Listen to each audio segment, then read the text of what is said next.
Hi everyone, welcome to my studio.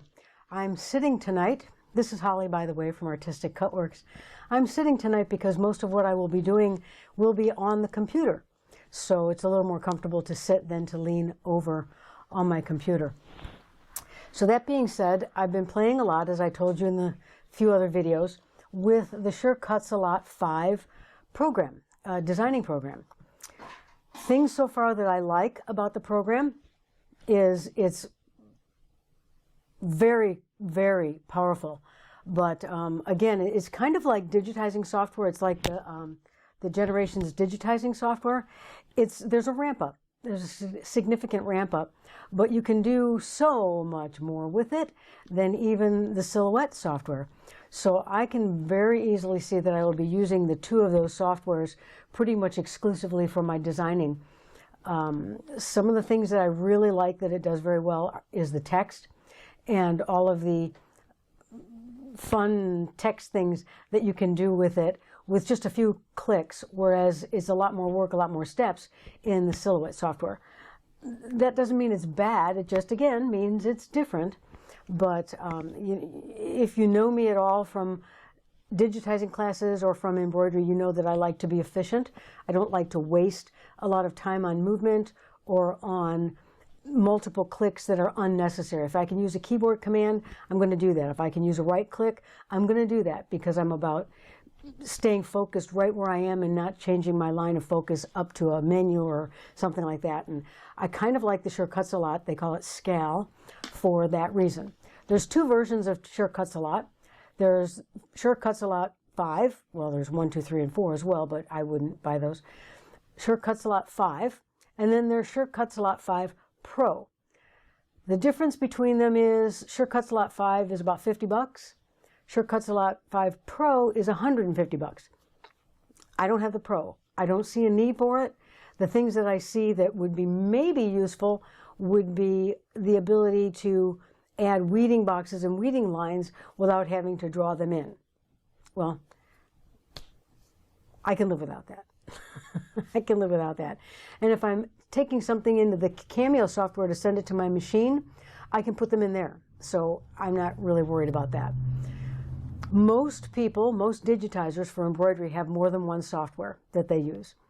I know several people on my team have several softwares that they use, but they predominantly use the Generation software. So my predominant software is the Silhouette software, the Silhouette Studio software, because that's what most people are going to have. But I can easily see that this will be a really nice supplemental package to lettering and shapes and being able to do some things I maybe can't do in the Silhouette software. So tonight I'm going to do just a little overview of this software, what I know about it today, and then I'll grow on that as time goes on. Okay, so I see Eileen is here. Hi, good to see you. So let's go ahead and get started in the software. This is the Sure Cuts a Lot 5 software. Looks kind of like every other software. Looks a lot like embroidery digitizing software, but it's very powerful and it's very complex, I think. And it doesn't mean you can't learn it. It doesn't mean you can't learn it. It means that you're going to have to take a little more ramp-up time. And as I tell my people with digitizing software, you need to set yourself some lab time once or twice a week. Now, lab time is about 30 minutes because after that you get a little burned out and you get, just need to take a break. So I suggest about 30 minutes. You decide, today I'm going to learn how this works. And you pick something. Today I played with text. I had a lot of fun. I watched a couple YouTube videos. I had some fun. Tomorrow I might play with something else. But set lab time about twice a week. And that way you're building skills, and each time you learn one, now you're building on another, and then you're building on another. So with a software that's a little more complex, you're going to want to do that because you'll just want to have skills to build on. And I always tell my students, you have like a tool belt. My nephew went to carpenter's apprentice. He was a carpenter's apprentice. And each time he learned how to use a tool, he got to take that tool and put it in his tool belt or in his toolbox. So I kind of put software akin to that. If you have all these tools and you don't really know how to use them, let's pretend we have a tool belt and one tool at a time goes into our tool belt. And as we learn to use them, we build up that tool belt, and pretty soon we can pretty much do anything. So again, here's our software. Hi, Kathy. And let's just take a look at what's in the software. All the pretty standard stuff. Up here you have your file menu, edit, object. An object is anything that isn't text or hasn't been converted from text into an object. A path is around an item. A layer is just that, one on top of another. Page, you know what a page is. Effects are cool things that you can do with objects and text. And I'm going to show you some of those. Text obviously is text, font size, converting text to outlines, previewing fonts, loading font files for temporary use, that kind of stuff. View is just exactly what view is. Zoom in, zoom out, selection, fit to window, actual size. That's standard stuff that you've seen in all kinds of softwares. There should be no real big surprise with that. But one thing I do want to point out is zoom in is Control plus. And zoom out is Control minus. I thought it said Control plus minus. So if you want to zoom in on the screen, you're going to hit Control plus. And if you're going to want to zoom out, you can hit Control minus or come down here to this little guy here. If you need to fit it into the window, you're just going to click on Fit in Window and look at it does. It jumps down so that everything fits into the window. Control plus makes it bigger. You can see down here how big it's getting. And then Control minus makes it smaller.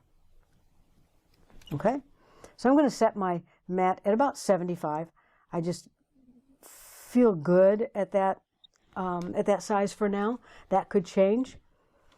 Okay, so and then we have cutter. You can send your designs to a specific cutter, which is interesting. You can cut with Cameo 3. You can cut with, I think that might be the only one hooked up, but I believe you can send it to the Brother as well, but you can't send it to the Cricut. Don't know why. I'm sure there's some proprietary deal going on there. But what you can do when you save is you can use a feature called Design Center Compatibility. And when you check that, that means when you bring the SVG into Design Center, it comes in the exact size that you designed it. Now that's a big deal. That's a huge deal because remember I told you early on that when we design in the Silhouette software and export it out as an SVG, it comes into the Cricut software teeny tiny. And same thing into the Brother software. Well, if you click that setting, and I'm going to show that to you, Design Center Compatibility, it stays the same size. To me, that's exciting because I don't have to worry about making sure I've got the right size. But just know that not everybody's going to do that. And if I design in Silhouette software, that's not going to happen. So you always want to check your size, measure your blank, and check your size. Okay, so that's a cool feature.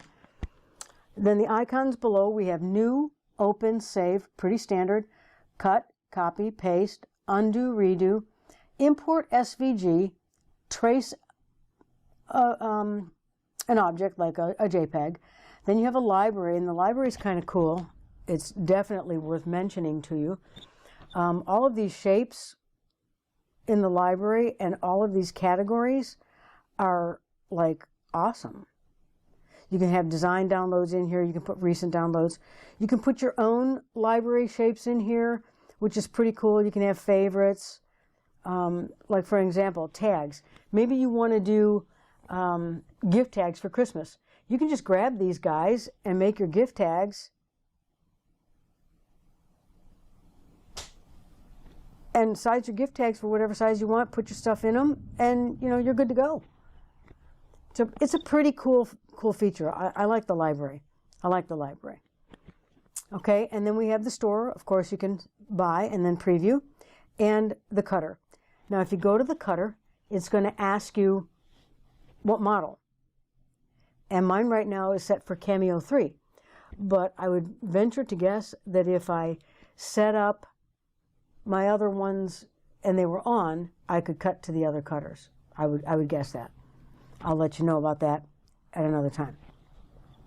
So that's the basic screen. Hi, Lori. Hi, Maggie, Margie. Never going to get used to that. Okay, then we have the select tool, and then a selection. We have a shape tool. You can edit the nodes. I really like this fact that you can edit the nodes, because remember, in Silhouette Studio, you can edit the nodes and move things and make it your very own. In Brother and Cricut, you cannot. So I really like that feature about this. Now here we have the text tool, and if I press and hold the text tool, we get these different options. A type tool, a vertical type tool, type on path, and type on arch. I'm going to show you both of these. Well, I'll show them all to you tonight because we're mostly going to talk about text. Then we have a draw tool, and we'll get to that.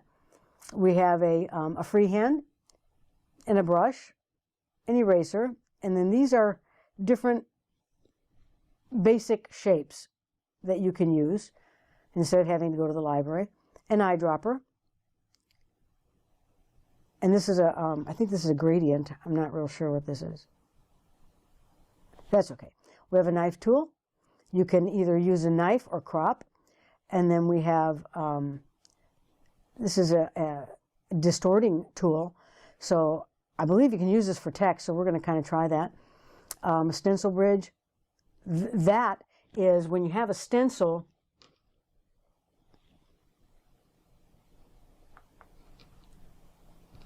okay, let me turn this on so I can get my... When you have a stencil, say you have the letter O for a stencil, you generally will have like this.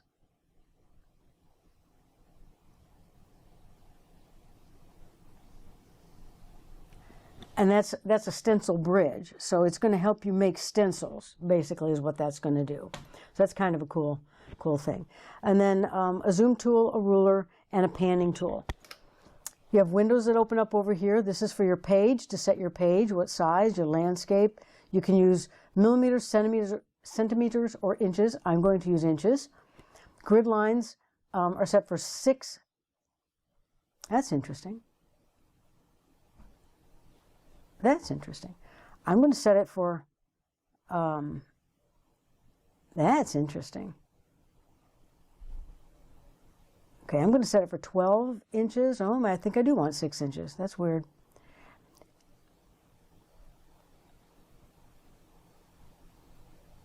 So you can set the grid really any way you want it. That's really interesting. Okay, so it's set for 1 inch down this way and 1 inch across that way. That's kind of cool.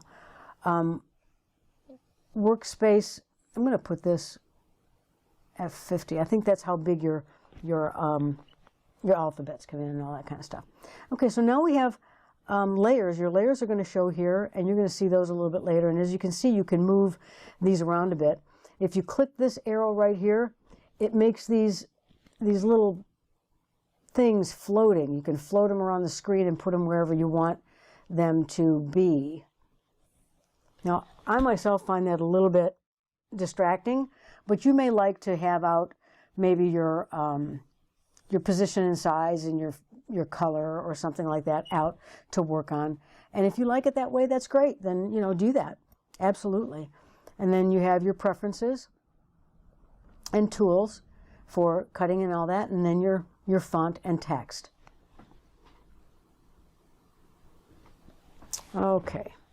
Let me take a look here and see if I have a question. Nope. Hi, Nydia. Good to see you, Martha. Good to see you guys.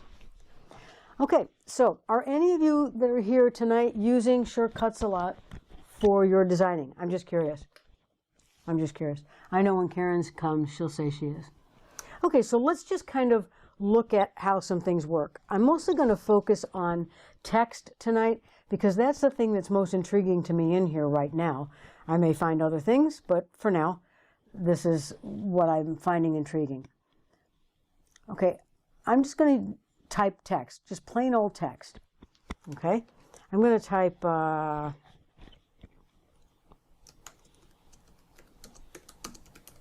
summer is coming. Okay, and notice when I changed that one setting, it changed the size of my font here. So I thought that's kind of cool. I kind of like that. Now I still have my cursor. I'm going to go up and choose my select tool and notice all of these things that pop up. These are pretty valuable. You have a rotate, and then you have a stretch out the letters. Stretch down or out this way to make, to change the size. Stretch down, and then just move the line up. That's kind of handy. Move the line up and move the line over. Another rotate, and then move everything. So it kind of keeps it constrained. You can't move it from side to side if you take this one. And the same thing here, you can't move it up and down. So that kind of constrains your lettering for centering and doing text sayings and whatnot. I'm going to undo a few times here because I want it to be straight. Okay. We can add color. As you know, I like to work in color. So there's our colorful text. Okay. Now, from here, we can change the size right over here in this panel.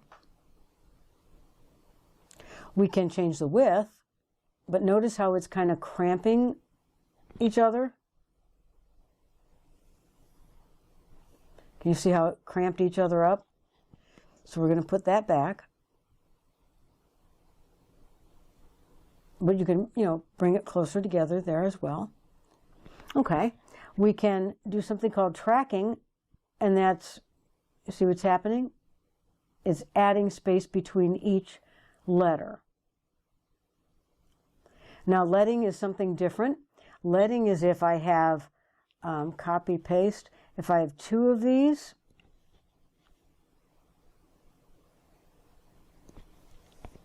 so I have two of these, and come on. Maybe I just lied to you. I think I did. Let's do it this way. Let's do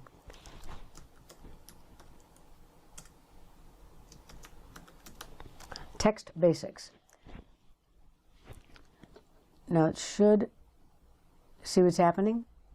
When you use an enter for your text, when you're writing text and you use a carriage return, you can now change the distance between those lines. That's pretty cool. I can see that being a very, very handy item. Okay, and then we have offset. How high or how low that offset is going to be, and then rotate. Watch each individual letter. Each individual letter is rotating. I can see some interesting uses for that. And skew, and you have a left skew and a right skew. So here it's skewing to the left, and see how it's turning? Completely backwards. Or the other way. It's turning right side up or upside down. So there's got to be a use for that, I'm sure. Okay, you can align your text left, center, right, or I don't know what that last one is called. I know there's a word for it. Justified. Okay, so that's just basic text. Let me look at questions. I have it, but not used it yet. Okay, well, you're going to be happy. Own it, but that's it so far. I recently bought the program, not very knowledgeable. I have it and trying to learn it. Thanks for doing this video. Okay, you guys are going to be really happy then, because you're going to want to do all of your text in shortcuts a lot. At least I know I do, because I'm really kind of fascinated by this whole thing now. So, okay, so let's see what else we can do with text. Can we activate this little guy? Apparently we can. This guy right here. This is your distort. Let me make this bigger before we do that. Okay, so here's distort. Now, you can take these guys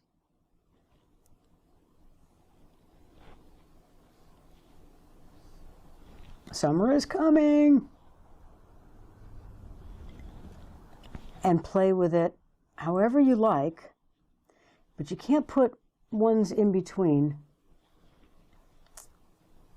You can't put your cursor and make another one. So that's a little bit limited, but that's all right. You know, that's okay, because I think there are other tools up here under Effects. And let's look at this one, Bridge Warp.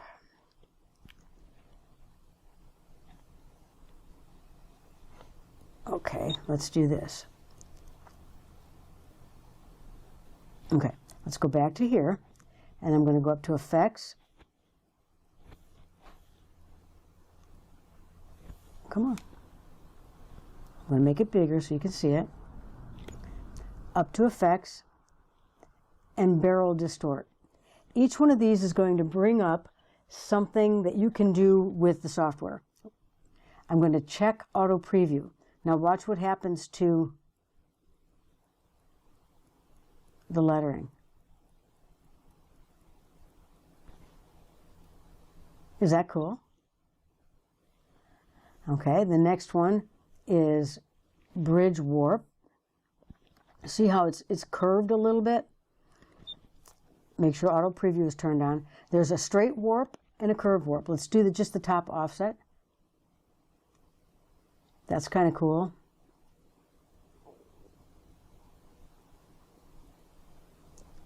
Bottom. You can scale width, you can scale height.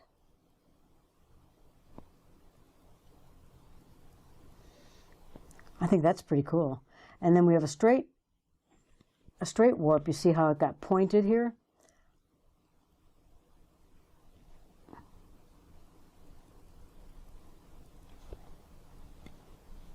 And there's your word. I think these are just so cool.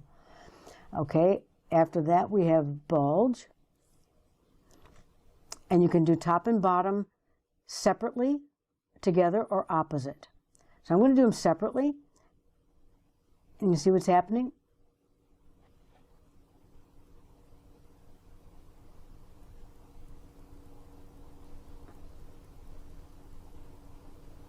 You can do left to right, separately or together. Let's do them together.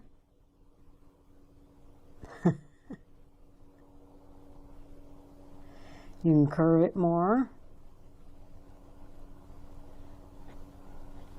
And say OK. And there's your lettering. So can you see that, it's really, the sky is the limit for lettering in here. I'm really kind of excited about this. And then what they call canned. And again, you see how this goes up, so it changes how your lettering looks.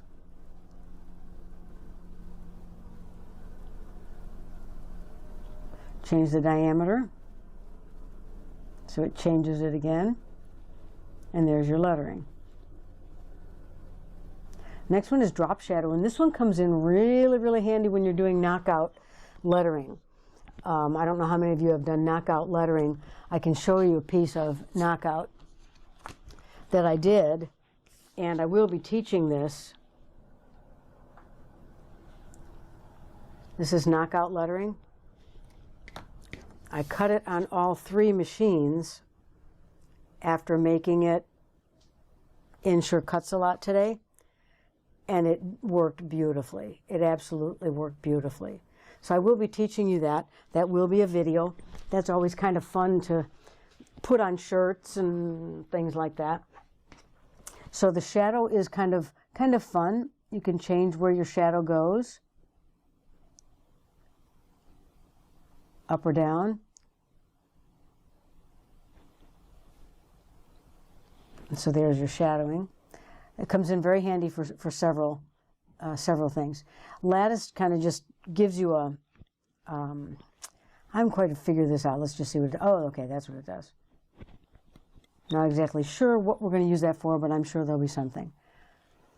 Line fill, nesting, you can nest a whole bunch of, like if you put Summer is Coming and you wanted to have a whole bunch of stickers that said Summer is Coming, You could put a whole bunch of them on the page and it'll just nest them into the area that you selected and that you told it to do. So that's a cool feature. We will be using that at some point, I'm sure. Puzzle generation is just that, rhinestones. You can create rhinestones with lines. This one's kind of a cool thing, a shadow layer.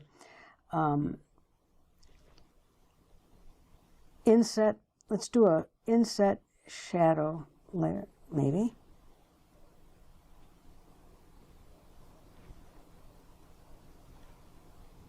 Okay, something else is going on here. That's better. That's better. Okay, I had it selected. So you have a shadow. Let me change this color so you can really see the difference. Okay, so you can see the difference. The shadow is in red, and if I do this, it makes the shadow really big. Have you seen those like cups where they have your name on top of a piece of vinyl that's shaped to your vinyl, to your name, and it's called layered name vinyl? This is so easy in here, so easy in here. You can do an inset shadow, as you can see inside. You can do an outline only, so if you just want to cut an outline. You can do what they call a blackout shadow. Now, look at this for a second. I'm going to do that. Now, we've got these areas in here that, like this one and this one and that one and that one. If I click black out, look how it took out those center areas. So we're going to use that for knockout printing. And then there's the rounded. You can see it changed a little bit. And then the straight. It changed a little bit, not a lot. Go back. And then symmetrical mirror will be more interesting with an object, but we can go ahead and do it. Watch over here on this screen. I'm going to do top to bottom. Now, wherever I put this, you see how it's shadowing? A symmetrical shadow.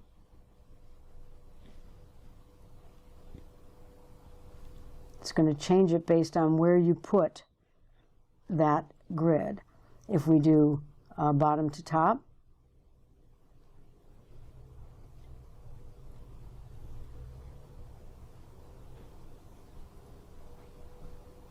I see some very, very cool things coming with that. And then the wave, and with this you see how it's got a little bit of a wave to it. You can add how many little cycles of waves are in your words, and then you can change the amplitude or how high the wave is. But you can add as many as you want. That's kind of cool. And then the wrapper. And this will wrap around things. It's kind of like the conical wrap, kind of. So you can change the top diameter and the bottom diameter and the slant, add an offset, down offset, up offset, scale it that way, and keep proportions. You can add templates and do all kinds of, interesting things with this. So those are all of the effects with text. Now you're going to find your settings over here, as I said, to change the color of a text. You're going to select it, and then the fill color is right here. You can change the color. You can add a pattern. So we could add this leopard pattern to our lettering. That's all visual, or if you're going to print. You can add a gradient. Change the opacity of your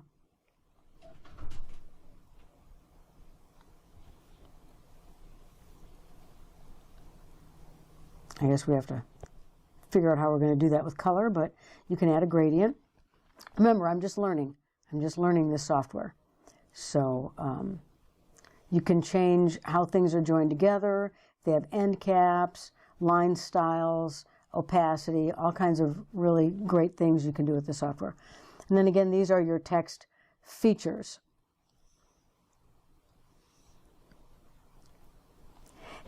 When you have a line of text, right now this line of text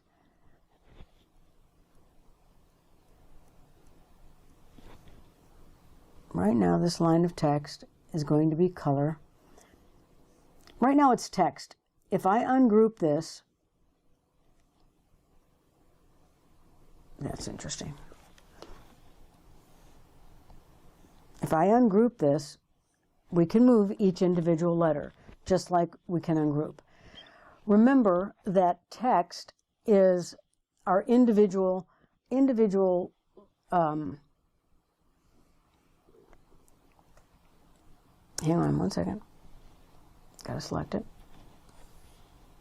Okay. Now where are my grids? Here it is. You see each of these are each individual letters, individual pieces, because I ungrouped it. Watch what happens when I group it. I can't believe they don't have group on that. Object group. You see up here, it's all in one group, but it's going to cut as individual letters. Okay? So you just want to make sure that you have things grouped if you want them grouped. We're going to weld all the script things just like we did everything else. So let's take a script. Because welding is different in here than it is. It's called making a union. It's different. So, gosh, I don't know how I got that.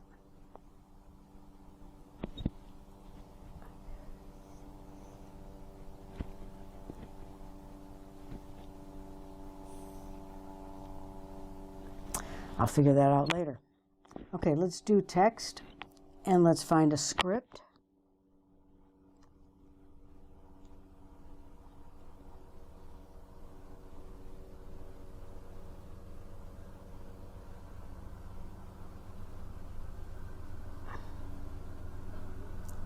It's nice that they have the preview, but it's kind of still hard to see.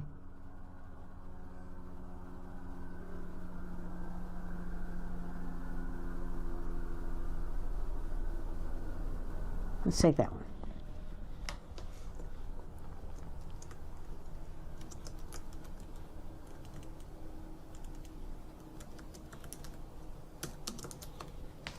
Okay, so we have Happy Valentine's Day. I'm going to make it bigger. Now remember what we said about things that are connected? Remember in the other software when I said right here it's going to cut there? It's going to cut there.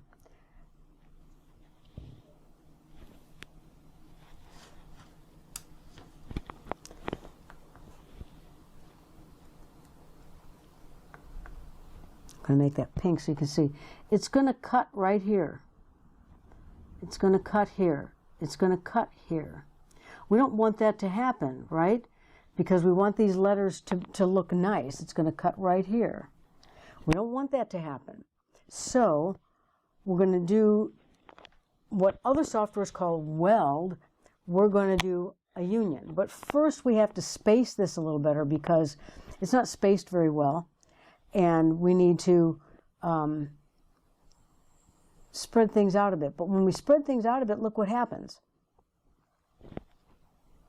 Now we've got them too far apart, right? So let's go to Object and Ungroup.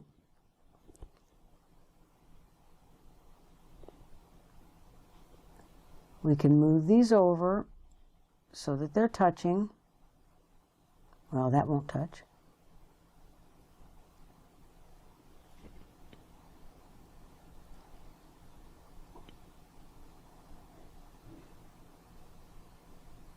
Of course, hopefully you would take a little more care with this than I am.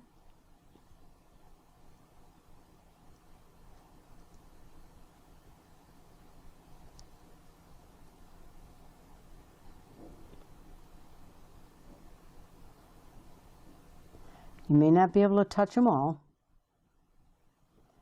because some things are going to get too close. I just want to show you what's going to happen and how to do it.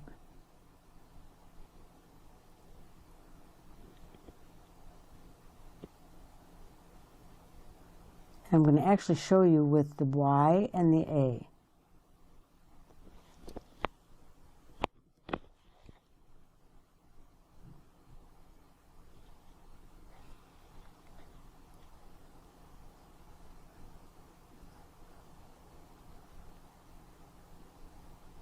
I must have some kind of setting on here that's snapping to grid. It's the only thing I can figure. Okay, so we don't want it to cut right here, right? So what I'm going to do is I'm going to select those two letters and go up to, let me find it, Path, and click Union. And that should, it did not. That's interesting. There it is. Okay, you see how that went away? So instead of using the word weld, we're using the word union in this software. So if I say to you weld, you know I mean union. And you want to connect your, any kind of script, you want to connect it and make it into a union so that it stays together. Okay, you want to make sure it stays together. Okay, so now say we wanted to save this design. Okay, we're going to go to File. You can save project or you can export. I'm going to export, and it's going to export as an SVG, or you can export it as a bitmap, JPEG, PDF, PNG, scan and cut, which is an FCM file, or a TIFF. I'm going to save it as an SVG. And I'm just going to call it Test Scale and say Save. Here's the box that comes up and says Design Space Compatible. If you check this box, when you bring that SVG into Cricut Design Space, it's going to be this exact size. 1, 2, 3, 4, 5, 6, 7, 8, 8.5 inches. If you don't check that, it's not going to come in the same size. No big deal. You can resize it, but this is a really nice convenience. And it also comes in correctly into the Scan and Cut software. It comes in the exact same size in the Scan and Cut software, which is, that's a kind of a bonus. And I'm going to say OK.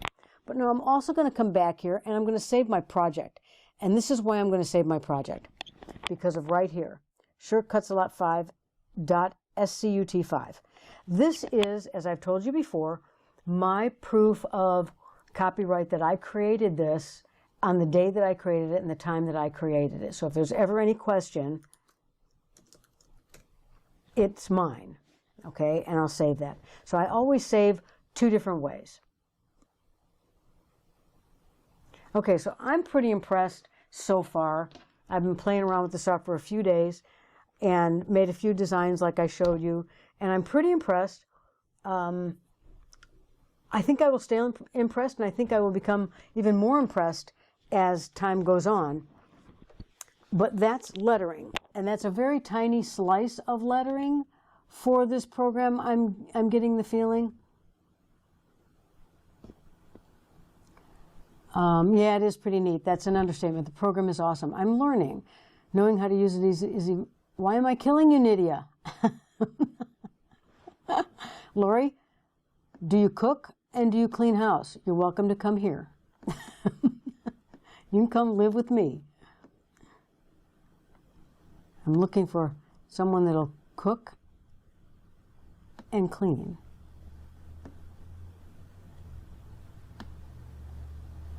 Okay. I hope you get your questions, answers, Holly's. Thank you, Nydia. Hi, Birdie. It's not expensive. It's really cheap, not cheap, but inexpensive software. And the thing is, when you have software, it's very rare that you find one software that does every single thing that you want it to do, and that you don't have to have something else to supplement it. At least that has been my experience with embroidery digitizing. I used several softwares for years to do different things, and then I finally decided, well, I'm going to teach generations, and I'm going to be the source for the generation software, so I need to learn to do everything in generations. As I said, a couple of my teammates they use other software for things, and that's okay. All I care about is the end result. But for me, I use generations. But I can easily see with the cost of this software, it's not that expensive, and the cost of the Silhouette Studio software, not that expensive. I can have the best of both worlds and combine them and use them to make some really great, cool things. So, you know, I know it's more money, but, you know, that's entirely up to you. But don't expect one piece of software to do everything, because you're going to be kind of disappointed. And then you're going to see other software, and you're going to say, hey, look, that software does it easy. I'm just going to switch to that. Well, don't do that either. Don't do that either. You want to, you know, kind of find a happy medium, because you'll drive yourself crazy buying software. Ask me how I know. Yes, if you're on Facebook, put your comments below. If you're watching this on Facebook, I do read the comments, and I do get ideas for new videos and new classes. And since you guys, as I've said before, are my patrons and my board of directors, I take your comments and suggestions first and give you guys what you want first. If you're watching this on YouTube, click subscribe, hit the bell. You'll get stuff right away. Put your comments in there, and I'd love to read them and love to know what y'all are doing. I'm going to set up some type of a post, probably maybe weekly, and I'm going to ask y'all to post what you're working on and what you're creating. I'd love to see what you're doing and how you're learning and what's all happening. So, all right, you guys, have an absolutely great evening, and I'll see you tomorrow.